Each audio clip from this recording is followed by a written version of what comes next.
देखिए, कमल का फूल बहुत बड़े बड़े अंतर से दोनों चरणों में खिल चुका है, तीसरे चरण में भी खिलने जा रहा है।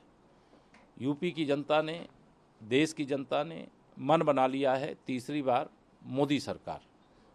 चुनाव मोदी जी को तीसरी बार प्रधानमंत्री बनाने के लिए जनता आगे आगे लड़ रही है, गरीब आगे आगे लड़ रहा है, किसान आगे आगे लड़ रहा है, नौजवान आगे आगे लड़ रहा है, महिलाएं आगे आगे लड़ रही हैं, बल्कि हमारे भाजपा के जो कार्यकर्ता हैं थोड़ा पीछे हो जा रहे हैं।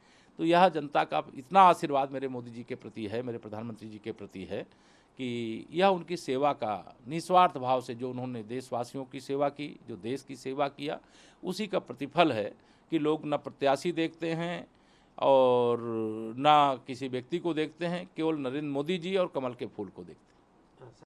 बारे में तारीफ करती है। वहीं समाजवादी पार्टी का एक वीडियो वायरल हो रहा है जिसमें समाजवादी पार्टी को इसका खामियाजा भुगतना पड़ेगा।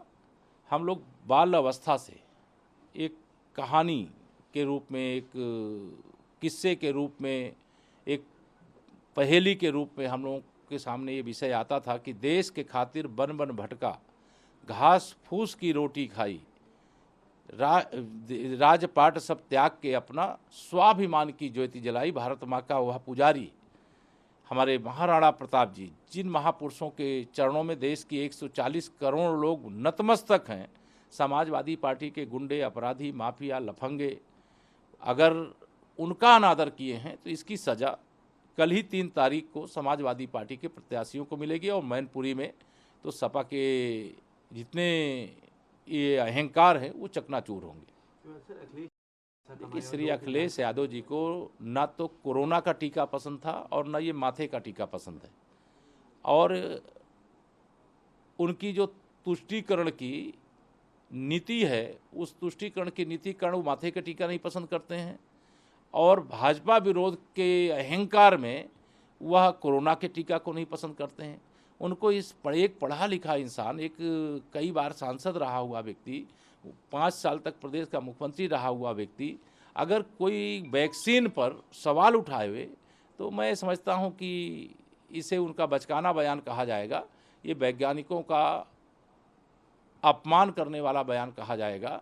ये आत्मनिर्भर वैक्सीन के मामले में देश को बनाने वालों का जहां सम्मान होना चाहिए, वहीं उनके प्रति इस प्रकार की टिप्पणी अनावश्यक है।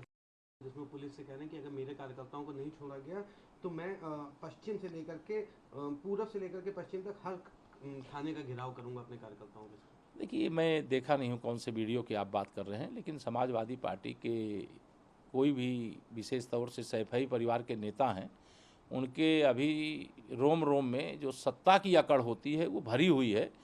मतलब जैसे कहते हैं रस्सी जल गई है लेकिन ऐठन नहीं गई है, वही स्थिति रहती है। अमेठी में सर एक जिस तरह से अमेठी में कांग्रेस कार्यालय के बाद तोड़फोड़ हुई, कांग्रेस आरोप लगा रही है, कह रही है कि जो है ये फैशन है, ये फैशन है। कांग्रेस हो, सपा हो, बसपा हो, या जिन राज्यों में भाजपा सत्ता में या विपक्ष में है, वहाँ फैशन है कि उनके खिलाफ कुछ हो जाए तो भाजपा पर आरोप लगा दो।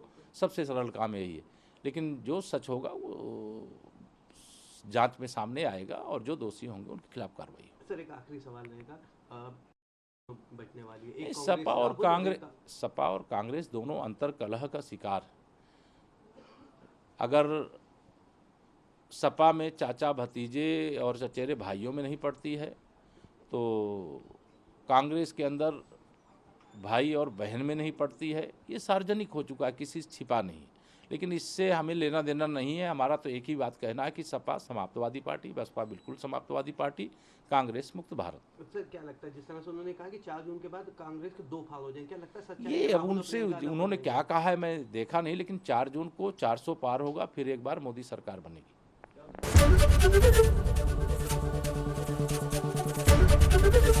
एबीपी गंगा, खबर आपकी, जुबान आपकी।